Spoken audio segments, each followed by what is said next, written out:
Meu Senhor e meu Deus, creio firmemente que estás aqui, que me vês, que me ouves. Adoro-te com profunda reverência. Peço perdão dos meus pecados e graça para fazer com fruto este tempo de oração. Minha Mãe Imaculada, São José, meu Pai e Senhor, anjo da minha guarda, intercedei por mim. É natural que sempre que fazemos oração, sempre que nos pomos a falar um bocadinho contigo, Jesus, faça parte da nossa conversa aquilo que nos ocupa a cabeça e aquilo que nos ocupa o coração. Nestes dias temos pedido de uma maneira especial pela paz na Ucrânia. Imagino que acontecerá com todos nós que estes acontecimentos fazem-nos olhar para a vida, para a nossa vida, de um modo diferente. As dificuldades que temos normalmente no dia a dia poderão parecer-nos agora pouca coisa quando comparadas com essas dificuldades sérias, graves, dessas pessoas que estão a sofrer com a guerra. E somos capazes até de ler a Sagrada Escritura marcados por este acontecimento tão terrível da guerra. Pois foi isto que me aconteceu quando olhei para a primeira leitura do livro de Isaías e ouvi estas palavras: Eis o que diz o Senhor: se tirares do meio de ti toda a opressão, os gestos de ameaça e as palavras ofensivas, se deres do teu pão ao faminto e matares a fome ao indigente, brilhará na escuridão a tua luz, e a tua noite será como ao meio-dia. Sim, nós agora vemos a escuridão, vemos as trevas que correspondem à opressão, aos gestos de ameaça, às palavras ofensivas, mas também é verdade que vemos esses focos de luz que brilham na escuridão. Vemos a solidariedade das pessoas, vemos a oração e a ação de tantas pessoas que não se resignam às trevas e que têm esperança, que querem mudar o mundo, que são como outros Cristos, que dão o pão ao faminto, que matam a fome ao indigente. É como se fosses tu, Senhor, que fazes cada uma dessas coisas. Nesta oração pedimos-te que cada um de nós, seja assim. Senhor, faz de mim um foco de luz, com esperança, com o desejo de mudar o mundo, para que brilhe a tua luz na escuridão. Às vezes podemos ter a tentação de pensar que não serve de nada rezar pela paz, que não serve de nada rezar para que acabem as guerras, para que acabem os ódios. De que serve uma Ave Maria diante de um míssil? Ou de que é que vale um gesto de caridade quando tenho um tanque à minha frente? Pois para ti vale muito, Senhor. Tu contas com essa oração.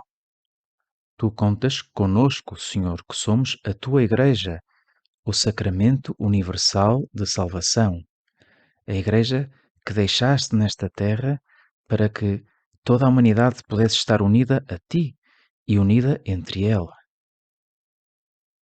É pela tua graça que nós poderemos mudar o mundo. É pela tua graça que nós poderemos ser uma luz que brilha na escuridão.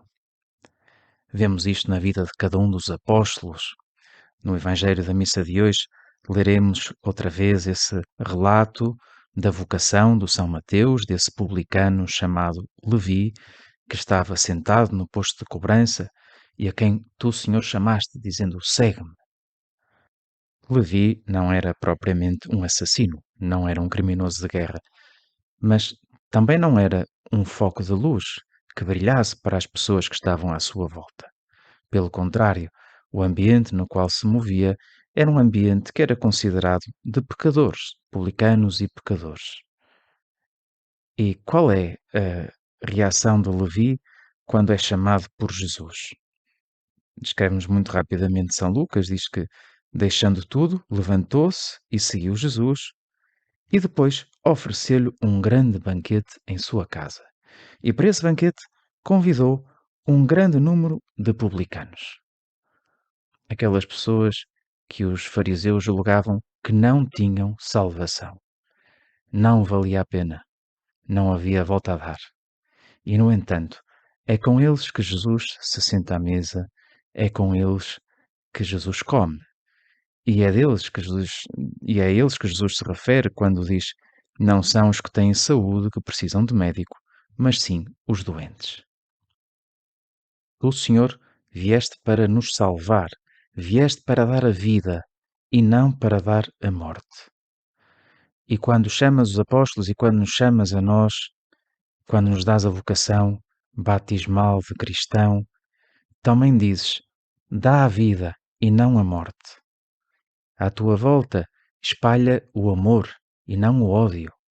Espalha a alegria e não a tristeza. Aproxima os outros de mim. No fundo, era isso que faziam os apóstolos. Aproximavam, facilitavam que as outras pessoas se aproximassem do Mestre. No outro dia, vi uma pequena reportagem, aliás, uma reportagem que vou deixar para quem tem a aplicação dos 10 minutos com Jesus instalada no telemóvel. Vou deixar o link na aplicação. Uma reportagem que falava sobre os sacerdotes, o papel dos sacerdotes na Ucrânia neste momento. É uma mensagem do arcebispo de Kiev, que está à frente da Igreja Greco-Católica da Ucrânia, e nessa mensagem explica às pessoas, pede às pessoas para não saírem de casa por causa dos bombardeamentos, aconselha-as a estarem em segurança, mas depois diz: não se preocupem, que os sacerdotes vão ter convosco. E então enviou os sacerdotes, milhares de sacerdotes, que vão pelos refúgios, pelas caves, celebrar a missa, atender as pessoas. Estão a ser heroicos, mas não podiam deixar de o ser, porque como é que vamos dar a volta ao ódio se não estamos perto de Nosso Senhor, se não temos o acesso aos sacramentos? Precisamos da graça de Deus. E estes sacerdotes, que são homens chamados por Deus, aproximam o Senhor, fazem-no acessível. E pensando nisto, às vezes dá-nos um pouco de vergonha, porque, Senhor, e eu que tenho tanta facilidade de te procurar, de aceder a ti nos sacramentos, de ir à procura da vida que és tu, dessa vida que depois tenho de dar aos outros, às vezes não o faço, por motivos pequeninos, por preguiça, por não apetecer, pelo que seja. Perdão, Senhor, por esses momentos. Mas agora faço o propósito de te procurar com mais constância. Quero o fazer nesta quaresma, numa quaresma em que o Papa nos anima, como bem sabemos, a fazer o bem. Não nos cansemos de semear o bem. Olhemos para Maria, nossa Mãe, e peçamos-lhe que interceda por nós. Que ela nos ajude a sermos uma luz que brilha na escuridão, que nos ajude a dar vida no meio da morte. Podemos acabar estes minutos pensando, meditando nessa frase final da mensagem da Quaresma que o Papa nos escreveu. A Virgem Maria, em cujo ventre germinou o Salvador e que guardava todas as coisas, ponderando-as no seu coração, nos obtenha o dom da paciência e nos acompanhe com sua presença materna, para que este tempo de conversão dê frutos de salvação eterna. Minha Mãe, pedimos-te estes frutos para nós, para cada um de nós e para toda a humanidade. Dou-te graças, meu Deus, pelos bons propósitos, afetos e inspirações que me comunicaste nesta meditação. Peço-te ajuda para os pôr em prática. Minha Mãe Imaculada, São José, meu Pai e Senhor, anjo da minha guarda, intercedei por mim.